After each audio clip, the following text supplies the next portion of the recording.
This is Karita Mbagara on CITAM Church Online. I'm the senior pastor at CITAM, Karen, and I'm delighted to be sharing with you this message. In the book of John, chapter 4, starting from verse 43 all the way to the end, and that is verse 54, there is a story that shows us that desperation can be positive. I know that many times when we are desperate, we tend to give up. But here we have a story that is told about a man. He was an official in Herod's court, so he's a big shot. He has a problem because his son is lying sick in I was going to say in hospital. There were no hospitals. He's at home sick, and the man wants the son to be healed. And you know, when your child is sick, if you have one, you will do anything that needs to be done to help your son. But obviously, there are people who have desperate situations, but they do not remember that God is there for them. In this account, this man traveled 20 miles. I'm not quite sure how many kilometers that would be, but maybe something close to 30 kilometers to go and encounter Jesus.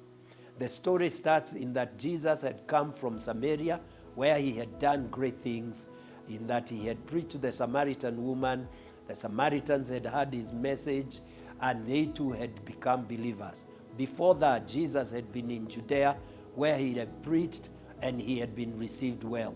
So when he comes now to Cana of Galilee, where this is happening, it is near home, giving a second chance to the home folks to believe in him. But it is this man that we are told about, not the people at home. And this gives credence to the idea that a prophet is not well received at home. Now, this man has traveled 20 miles. He leaves his son in a hospital, or in a sick bed rather, and he comes to Jesus and he says, Jesus, come home and heal my son. Jesus responds by saying, you people, that means he was including even the people that were listening, will not believe unless you see a miracle. But the man ignores that and says, Jesus, you come and heal my son. He is using his desperation positively. He will not take no for an answer.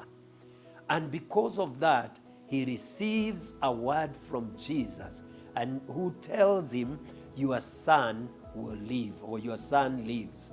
And the man believes the word that has come from Jesus, and he starts on his way back home.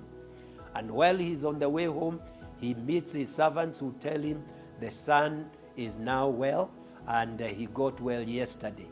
When the man asks about the hour, he realizes it's the same time that Jesus had said, your son lives.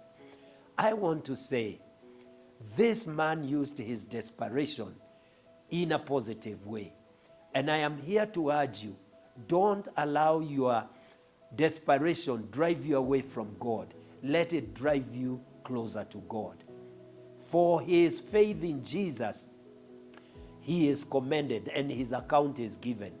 But the people at home, where Jesus had come from and where he had performed his first miracle of turning water into wine, there is nothing to be recorded other than they just received him. So maybe just courtesy, they received him. Are you going to be like those people, or are you going to be like this man? I choose to have faith in Jesus, so that when desperate situations come, I will look to him. And I invite you to join me. May the Lord bless you. And if this is a blessing to you, please share it with somebody else. Thank you, and have a blessed time.